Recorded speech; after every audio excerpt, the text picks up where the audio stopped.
Est-ce que vous pourriez nous parler d'ITER, parce que je sais que ça vous tient à cœur, et donc vous avez un certain nombre de documents ici, mais voilà, qu'est-ce que vous pouvez nous en dire? ITER, c'est à côté de chez moi d'abord. Hein. Alors comme je fais du planeur à Vinon, à chaque fois qu'on vole, on a ITER en dessous. Donc j'ai vu cette partie de Provence qui commence à être rabotée, avec un terrain considérable, etc. Et ITER, bon... Après, c'est sûr que c'est des dossiers dans lesquels on se plonge. Alors moi, quelquefois, vous voyez, le MOX, on en parlait tout à l'heure, je savais pas ce que c'était, j'ai regardé. Bon, simplement, maintenant, je dis, il faudrait arrêter la production du MOX. Avant de dire arrêtons le nucléaire, arrêtons. Mais à ce moment-là, Areva dira oh mais qu'est-ce qu'on fait de notre usine? Puis vous comprenez, on vend à l'étranger, ça nous rapporte de l'argent. Mais bien sûr, vous allez vendre ce poison. Regardez actuellement le MOX, il y en a dans le réacteur numéro 3. Le réacteur numéro 3, il y a des gens qui se demandent si la cuve n'a pas été décapitée. Il y a des gens qui retrouvent du plutonium un peu à droite, à gauche. C'est grave, un truc comme ça, c'est gravissime. Surtout que c'est pas une pollution massive comme dans Tchernobyl, mais c'est de longue durée. Parce que faut dire une chose, c'est que les Japonais là-dedans, ils ont été mauvais, complets. Hein. Il n'y a pas de pouvoir politique. C'était pas français justement, ils n'ont pas acheté français. Ils n'ont pas acheté français, mais c'est nous qui vendons le MOX. Hein. Vous voyez, on est responsable, je veux dire, dans un truc comme ça. Moi, je l'ai mis dans mon site. Quand on voit les responsables de TEPCO qui sont là, d'abord ils sont à 90 degrés, après ils ont le nez par terre, ils s'excusent. Mais quand est-ce que la directrice d'Arrivo fera pareil en disant on s'excuse d'avoir diffusé le MOX? Parce qu'en diffusant le MOX, on crée des catastrophes potentielles, c'est évident. Alors si on ne produit plus le MOX, à ce moment-là, on va gagner moins d'argent, notre balance des paiements. Puis qu'est-ce qu'on va faire des employés de l'usine de MOX? Vous voyez, c'est effrayant. C'est pour ça que, face à cette situation où on dit il y a des choses qu'il faut arrêter, en parallèle, si on ne dit pas il faut démarrer d'autres choses, c'est foutu. Et on y viendra après. On y viendra après. Mais pour rester sur ITER pour l'instant.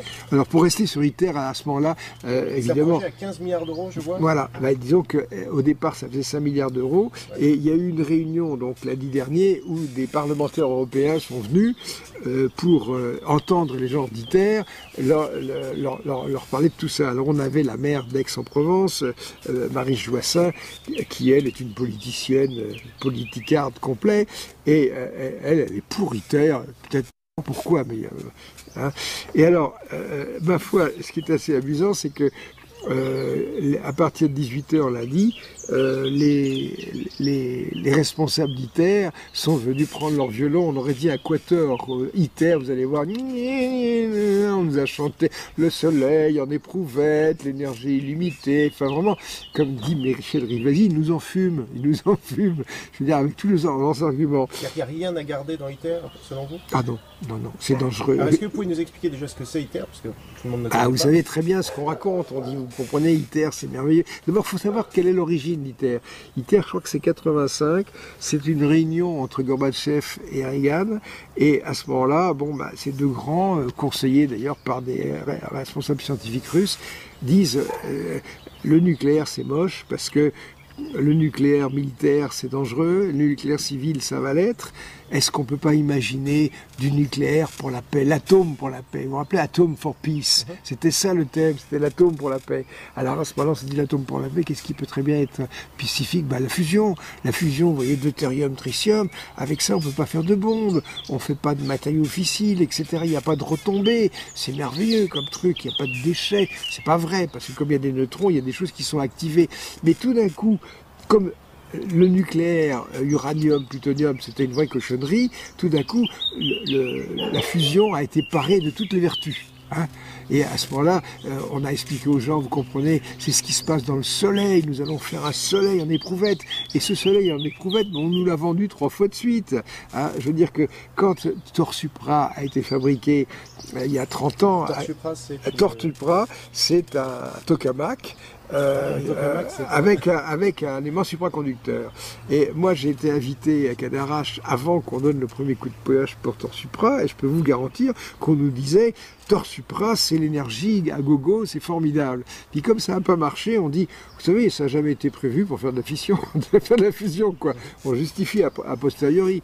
Puis alors après, quand il y a eu le jet en Angleterre à Culham qui a été créé, mais c'était pareil, les gens s'en souviennent, les Anglais s'en souviennent très bien, c'était le jet, on va faire la fusion, et après, ce sera des mégawatts comme s'il en pleuvait. Et ITER, ça a été pareil, jusqu'à une date un peu récente où on nous dit, vous savez, pas avant 2100, hein, ou 2080, etc. Et je vais vous dire la chose suivante, j'ai eu des discussions avec des responsables d'ITER et des responsables au niveau, hein, de Torsupra, etc.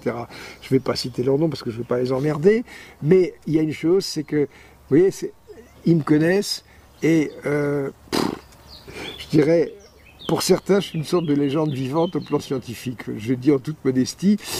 Souvent, ils ont 20 ou 30 ans de moins que moi, donc ils ont appris la physique dans les Lenturlus. Donc je bénéficie d'une certaine cote d'amour, c'est ces gens-là, quoi. Et ensuite, quand on discute, ils savent que je suis quand même un physicien catégorie poids lourd. Je suis pas le premier journaliste venu, donc on peut avoir des échanges et discuter technique assez fortement. Bon, alors c'est sûr que là, j'ai posé les bonnes questions. Et ils ne se sont pas défilés, ils ont apporté les réponses. ITER, je vous dis la chose suivante, une chose qu'on a découvert, c'est dangereux. Je vous expliquerai pourquoi. C'est dangereux non pas au point de vue nucléaire, mais au point de vue chimique. ITER, c'est Céveso si ça explose, vous voyez. Ah, carrément, je vous expliquerai pourquoi. Et donc, dans ces discussions que j'ai eues avec ces gens-là, à la fin, ça se terminait par... c'est la critique que je donne. Est-ce que vous pensez qu'avec cette formule-là, on pourra un jour avoir de l'électricité? Ben, la réponse, en gros, c'est oui, si on n'est pas à quelques dizaines de milliards d'euros près et à quelques décennies. Vous savez, c'est pas un projet où vous dites on va peut-être prendre un an de retard. Non, là, on va prendre 20 ou 30 ans de retard. Parce que, pourquoi des délais aussi importants?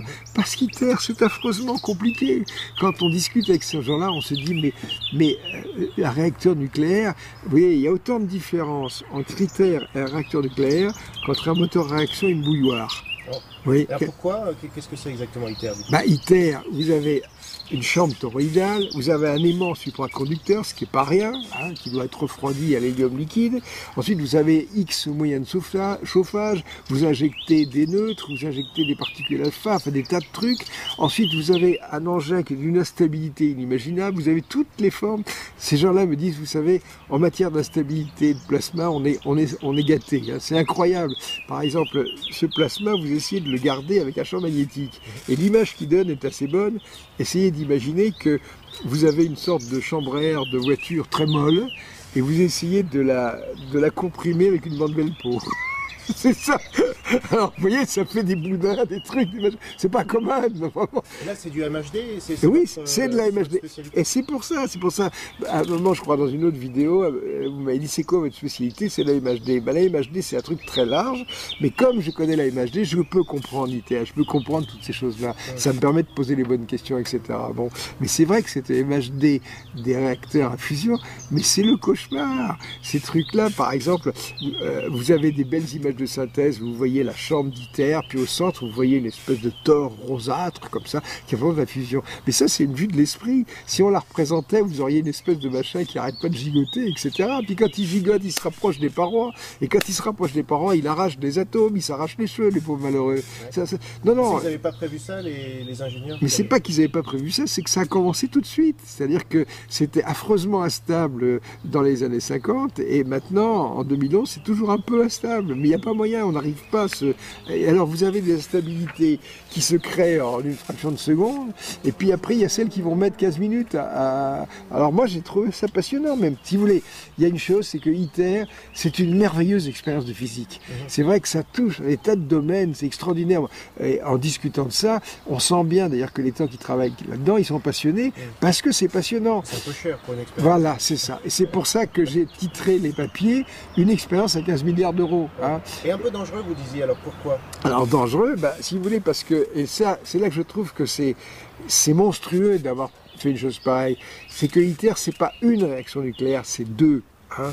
Alors évidemment, je vois les vidéos, vous-même allez sur internet, vous trouverez 36 000 vidéos françaises, anglaises, où vous avez même des cicérones qui vous montrent, voyez le soleil, alors dans le soleil on fait ça, nous on va faire ça expérimentalement, c'est merveilleux, nous allons apprivoiser le soleil, le mettre dans une petite bouteille, glou glou glou, etc., etc. Mais le problème, c'est que on vous dit, alors, la réaction nucléaire la plus médiatisée, je dirais même, elle est plus connue que les réactions chimiques. C'est vraiment deutérium plus tritium, d'un hélium plus de neutrons. On apprend ça à la maternelle, deutérium plus tritium, d'un hélium plus de neutrons, plus l'énergie. Voilà, c'est ça. Alors on est là et grâce à ça, nous allons pouvoir construire le monde, etc. Très bien. Alors il y a une chose qui s'appelle le tritium. Et le tritium, bah, c'est un isotope de l'hydrogène qui est fait avec 3 nucléons, un proton et 2 neutrons. Et ce con-là, il a la probabilité d'être radioactif, c'est-à-dire qu'au bout il a une demi-vie de 12 ans, et pof, et ben il décompose, et il fait une radioactivité bêta, peu importe ce que c'est, mais ça ne fait pas de bien à l'organisme. Autrement dit, si vous buvez de l'eau triciée, vous êtes malade. Et il y a une chose, c'est comme c'est de l'hydrogène, ça se mêle à n'importe quoi, ça se mêle à votre ADN. Donc si vous avez du tritium dans votre ADN, alors là, il va rester 12 ans, et vous allez en crever, quoi, c'est tout. Donc le tritium, c'est une chose c'est un poison, quoi, c'est tout. Et en quoi ça pourrait sortir d'ITER, alors à quel moment? Alors il y a une façon très simple qu'a le tritium de sortir, c'est que, comme un copain me disait, c'est un champion de l'évasion. Ouais.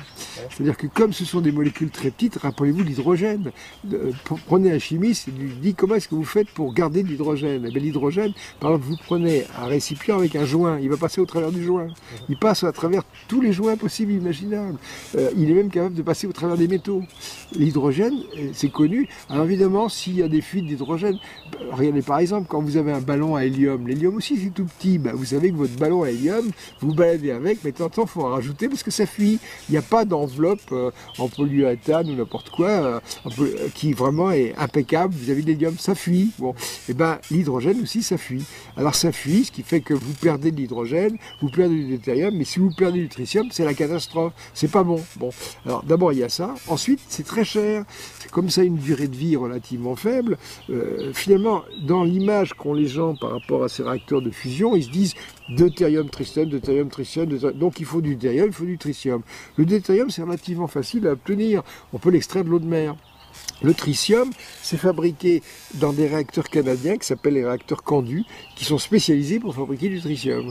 Et quand on va faire des expériences, on va utiliser du tritium fabriqué dans cette usine, qui coûtera très cher, quoi, c'est tout. Et ça coûte très cher au point que je vais vous révéler quelque chose que les gens ne savent pas. Donc on sait qu'en 91-97, les Anglais ont obtenu la première fusion, hein, ils ont obtenu même un coefficient Q, c'est-à-dire qu'ils ont produit 65 à 70% de l'énergie qui était injectée. On n'est pas encore à ce qu'on appelle le break-even. Break-even, c'est un événement, donc c'est l'événement marquant. L'événement marquant, c'est quand on arrivera à produire plus d'énergie par fusion qu'on en reçoit pour chauffer le plasma. À ce moment-là, on sera positif dans ce domaine. Hein. Donc c'est ça qu'on va chercher à quitter, à avoir le break-even. Bon, eh bien, quand ils ont fait leurs expériences, ils ont effectivement fait des expériences de thallium-tritium.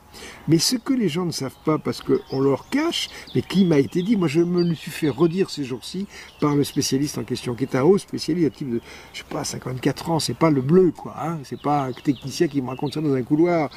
C'est que la plupart des expériences qui ont été faites partout, sur Torsupra ou sur JET, ont été faites sur deutérium-deutérium.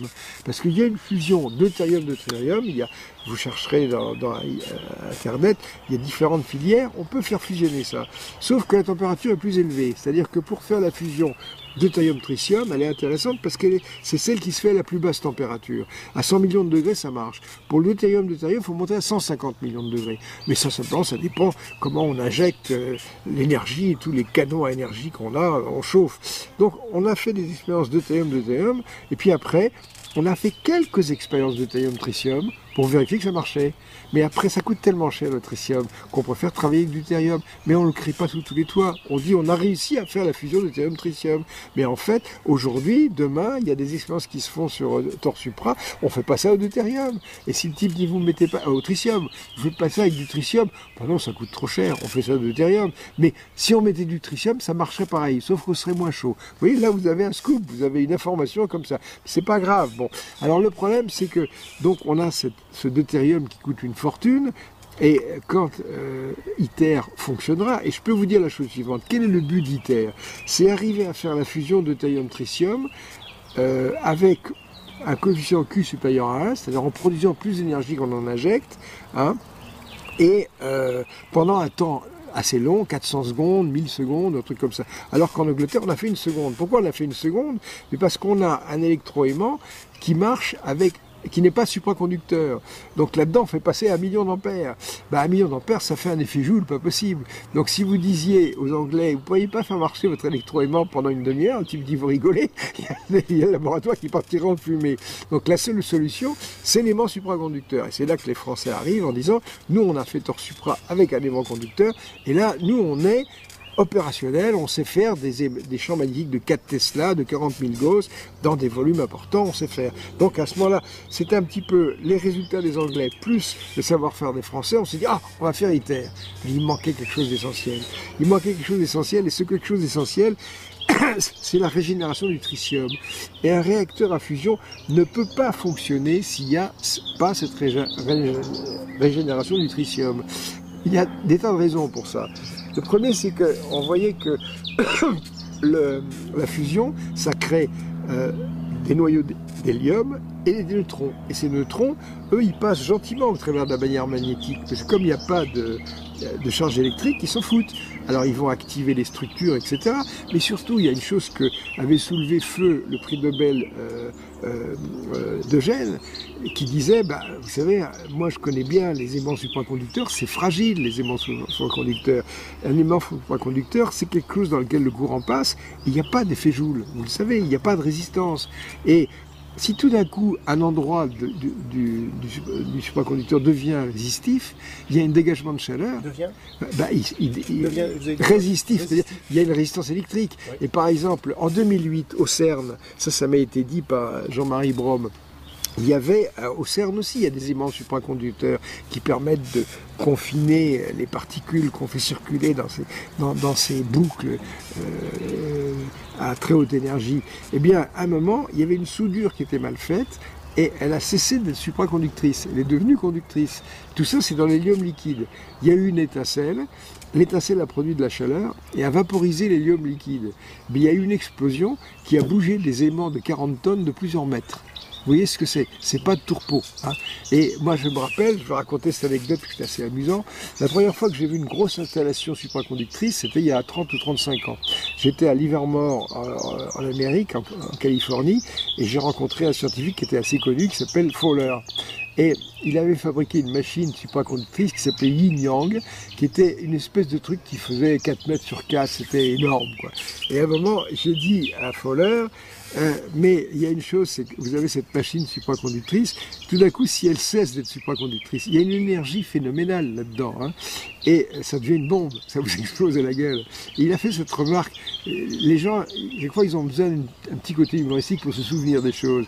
Il m'a fait cette réplique, il m'a dit, vous savez, en science, c'est souvent plus une question de courage que d'intelligence.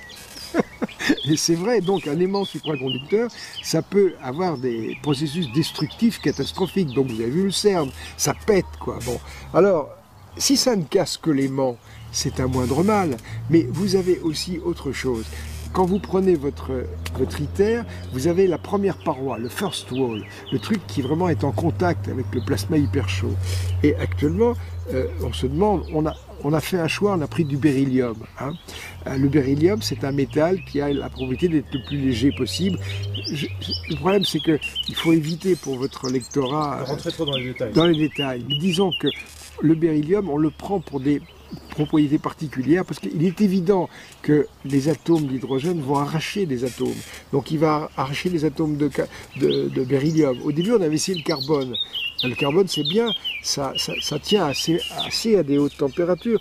Je crois qu'il sublime à 2500 degrés, quoi. Donc on arrive vraiment à bien tenir le coup. Pourquoi on a abandonné le carbone? Parce que le carbone, c'est une pompe à hydrogène. il absorbe l'hydrogène, et alors que s'il absorbe de l'hydrogène léger, c'est rien, s'il absorbe du deutérium, c'est rien, mais s'il absorbe le tritium, il devient radioactif. Donc on a laissé tomber le carbone, parce que sinon on avait du carbone radioactif, donc excite le carbone. Alors à ce moment-là, on a pris du beryllium qui lui n'a pas cette propriété. Mais le beryllium, donc on va arracher des atomes de beryllium, et puis supposons qu'il se passe quelque chose de catastrophique, qu'il y ait du beryllium qui se promène. Ben, le beryllium, il est hyper toxique. Il vous donne une maladie qui s'appelle la berylliose, qui est une maladie pulmonaire inguérissable, une maladie professionnelle. Et donc s'il y a quelqu'un qui usine des trucs avec du beryllium, s'il n'a pas un masque qui l'alimente en oxygène complètement autonome, et s'il respire du beryllium, il est mort, quoi, c'est tout. Bon, ensuite, le beryllium, c'est cancérigène, enfin, ça a toutes les vertus. Donc déjà, vous voyez, la première partie, la paroi d'ITER, c'est une saloperie. Alors, les gens d'ITER disent, mais ITER, c'est pas dangereux, vous comprenez.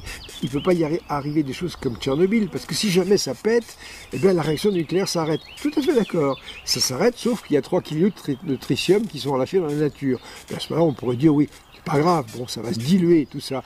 Puis comme disent les polytechniciens, le tritium, ça monte, c'est léger, c'est de l'hydrogène.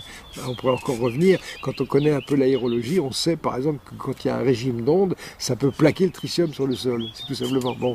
Alors, donc, s'il y a une explosion, hydrogène, deutérium, tritium, c'est pas très grave. Mais qu'est-ce qu'on fait de la paroi? Qu'est-ce qu'on fait de cette poussière de beryllium qui va intoxiquer toute la région, hein? Bon, alors c'est pas fini, parce que derrière, il y a la couverture tritigène. Tritigène, ça veut dire qu'il fabrique du tritium. Il faut refabriquer du tritium. Et qu'est-ce qui fabrique du tritium? Ben, c'est le lithium. Le lithium, on prend du lithium 6, qui a 6 nucléons, et à ce moment-là, on lui envoie un neutron, ben, il fait 7, et à ce moment-là, il fait 4 et 3, il fait un hélium et un tritium. Autrement dit, en bombardant le lithium avec des neutrons, il refabrique le tritium. Donc c'est un surgénérateur. Alors il y a une chose qu'il faut remarquer, qui est assez amusante, c'est que quand on prend le deutérium tritium, on va peut-être dire que c'est de la fusion. Mais quand on prend le neutron qui tape dans le lithium, c'est de la fission. Donc en fait, on est revenu en arrière. En fait. Bah, oui, on fait de la fission. Alors évidemment, ça fabrique de l'hélium qui lui n'est pas dangereux et du tritium qui l'est, mais on récupère le tritium. Mais alors, il faut voir une chose, c'est que le lithium, ça fond à 220 degrés. Ça se vaporise à 1280 degrés et ça brûle comme le magnésium. Vous avez déjà vu du magnésium, vous vous rappelez le grand-papa qui était là avec le magnésium qu'on mettait sur le truc et fouf, ça faisait une fumée. Alors c'est ce que j'ai dit à Michel Rivasi et à Jean-Marie Brome, il faudrait faire une émission de télévision pour frapper un peu l'opinion. Et pour frapper l'opinion, il faut leur montrer des choses aux gens. En disant, vous voyez, là j'ai une petite cuillère dans laquelle il y a du lithium. Hein. Et ce lithium, c'est ce qui va constituer la couverture fertile qu'on mettra, il y en aura des tonnes et des tonnes autour de l'ITER. l'ITER, c'est 1500 mètres cubes, c'est 1000 mètres carrés de surface, c'est gros un machin pareil. Et on va mettre du lithium. Alors le lithium, je vais vous montrer. Je prends une allumette, vous savez, les grandes allumettes en bois, et puis je l'approche, qu'est-ce qui se passe? Ça fait une grande flamme blanche, vous voyez, ça brûle comme le... Alors, ah oui, à ce moment on dit, peut-être on peut l'arroser. Deuxième expérience, alors là on fait venir 2 gars avec des combinaisons, parce que c'est dangereux, il va y avoir des projections. Donc là on a fait venir sur le plateau 2 types avec tout ce qu'il faut pour pas risquer quoi que ce soit.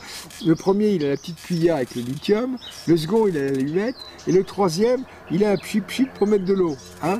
Et alors ça c'est le pompier de Cadarache qui vient pour arroser le lithium. Alors 1, je mets le feu au lithium, 2, j'arrose, boum, ça explose. Ben oui, il y a un truc, c'est que le lithium, si vous l'arrosez, il devient un explosif. Ouais. Donc on va vivre avec ça. Alors donc vous avez une structure, vous avez un côté une paroi, avec de l'autre côté 150 millions de degrés ou 100 millions de degrés. Hein. Et puis vous avez la couverture tritigène qui fait ça d'épaisseur. Et puis de l'autre côté, vous avez l'élément supraconducteur qui est à 3 degrés absolus. Et tout ça, ça cohabite. Hein. Alors, imaginez, on a, à mon avis, le scénario apocalyptique, il existe pour ITER. Ça, les gens ne savent pas. Pour résumer un peu, vous nous dites que c'est un puissant fonds financier, ce n'est pas efficace en termes énergétiques et c'est dangereux. Alors pourquoi Très dangereux. Mais parce que c'est une machine Afrique. C'est parti de la rêverie de deux hommes politiques qui sont Reagan et Gorbatchev. Ces gens-là, ça atterrit en France. Ça atterrit dans le monde entier, puis ça atterrit en Angleterre aussi. Reagan et Gorbatchev se sont réunis, ils ont dit si on faisait de l'atome pacifique. Alors à ce moment-là, vous savez, c'est comme disait De Gaulle, la tendance suivra. Est-ce que vous pourriez nous faire de l'atome pacifique? Si vous donnez beaucoup d'argent, on peut vous faire n'importe quoi. Donc à ce moment-là, faites-nous de l'atome pacifique. Donc l'argent est arrivé, et puis on a créé des choses. Et là, actuellement, vous prenez ITER, il faudrait l'arrêter. Mais si vous allez là-bas, vous avez des bulldozers qui ont déjà créé des trucs, des routes. C'est comme si vous essayiez d'arrêter un TGV, quoi. Je veux dire, les gens, ils ont déjà la valise, ils ont déjà loué les maisons près des villages environnants. Ils se sont déjà fait construire des trucs. On a déjà nommé un directeur, un sous-directeur, etc. Moi, j'ai fait du vol à voile l'année dernière avec un gars qui travaille sur ITER, qui s'occupe de l'installation des infrastructures, comme ça. Et en vol à voile, lui, c'est un type assez calé, moi aussi, je vole, bon. Vous savez qu'il y a quelque chose qui s'appelle l'onde, je ne sais pas si vous connaissez, et Vidon-sur-Verdon, qui est à côté, qui est à quelques kilomètres d'ITER, c'est un endroit le plus réputé au monde pour l'onde. Vous avez des collines, et puis vous avez le Mistral. Et quand le Mistral souffle, eh bien, la masse d'air se met à onduler comme ça. Et à ce moment-là, c'est merveilleux. Moi, j'ai fait de l'onde l'année dernière, c'est extraordinaire. On se monte à 6 mètres secondes, on va à des altitudes extraordinaires, c'est formidable. Mais cette onde, elle a aussi une propriété, c'est qu'elle fait des rouleaux. C'est-à-dire qu'à ce moment-là, dans cette masse d'air, il y a des masses d'air qui sont plaquées au sol. Donc autrement dit, si, c'est ce que m'a dit le gars, il m'a dit, quand on aura fait des expériences avec le tokamak, quand il aura été pollué par des atomes, on va lâcher ça dans l'atmosphère, on va mettre une cheminée, et puis tchouf, on va lâcher ça dans l'atmosphère. Parce que les polytechniciens se sont dit, l'hydrogène, ça monte. Donc il n'y a pas de problème. Seulement si un jour ils sont en régime d'onde, la fumée de la cheminée, elle va tomber vers le sol. Elle va polluer le sol, et puis éventuellement, elle va polluer des nappes d'eau. Il y a le lac Sainte-Croix qui est à côté, il y a des retenues d'eau douce qui vont... Alors un jour on dira, c'est emmerdant, on a pollué au tritium la réserve d'eau douce de Marseille. Qu'est-ce qu'on va faire? À ce moment-là, on va finir par dire, mais vous savez...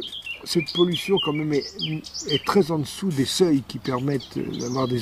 Voilà, on apprend ça, que c'est en dessous des problèmes de santé publique, quoi. Vous savez, on va pinailler sur des miliciées vertes, etc. Alors je vous donne par exemple un exemple que j'ai rajouté sur mon site, hier ou ce matin. J'ai pris un petit document audio qui était sur France Inter. Alors effectivement, on commence par interviewer des gens qui vous disent, vous savez, les travailleurs du nucléaire, ils sont très équipés, ils ont un compteur qui leur permet de mesurer ceci, cela. Donc au cours de leur vie, on se débrouille pour qu'ils n'absorbent pas plus de temps et tout ça, on a des normes. Mais qui fait ces normes? Le nucléaire. Et il y a une chercheuse de l'INSERM qui dit, écoutez, l'INSERM, c'est la recherche médicale du CNRS. Elle a dit, moi j'ai fait une étude épidémiologique, j'ai regardé, j'ai pris des gens qui avaient travaillé dans le nucléaire et j'ai pris une autre population. Eh bien les gens qui ont travaillé sur le nucléaire, ils ont 2 fois plus de cancer que les autres. Donc, qui a fait ces normes? Qu'est-ce qu'il fallait faire comme normes? Pourtant, ils étaient dans les normes, les gars. Ils ont tous eu 2 fois plus de cancer, mais ils avaient bien été irradiés. Vous voyez, bon. Alors maintenant, on pourrait dire, c'est vrai que le problème important, parce que là-dedans, vous avez donc découvert une chose, c'est qu'à cause de la présence du lithium, mais le lithium, il est liquide, il est mélangé à du plomb. Le plomb, c'est quoi? C'est le saturnisme. Alors, je peux vous imaginer... Ça, c'est à ITER, toujours? Toujours à ITER. À ITER, tout d'un coup, catastrophe. Catastrophe pour une raison quelconque, il y a quelque chose qui pète. Alors, quelque chose qui pète, pof, le deutérium tritium est lâché dans la nature. Ça, c'est moindre mal. Mais ensuite, vous avez le beryllium. Vous avez de la poussière de beryllium qui s'en va dans toute la région. Et à ce moment-là, berylliose, cancer, etc. Ensuite, vous avez le lithium, pareil. Regardez dans les encyclopédies, c'est une horreur, le lithium. Il y a tout ce qu'on peut attraper avec le lithium, c'est merveilleux, quoi. Il y a toutes les maladies possibles. Ensuite, en prime, vous avez le plomb. Vous savez que le plomb, ça donne le saturnisme. Donc, vous avez un ensemble, une fois. En plus, il y a le tritium qu'on avait déjà fabriqué. Vous avez une palette de toxiques là-dedans. Je vous raconte pas, quoi. Alors, dire que c'est pas dangereux, c'est de la blague.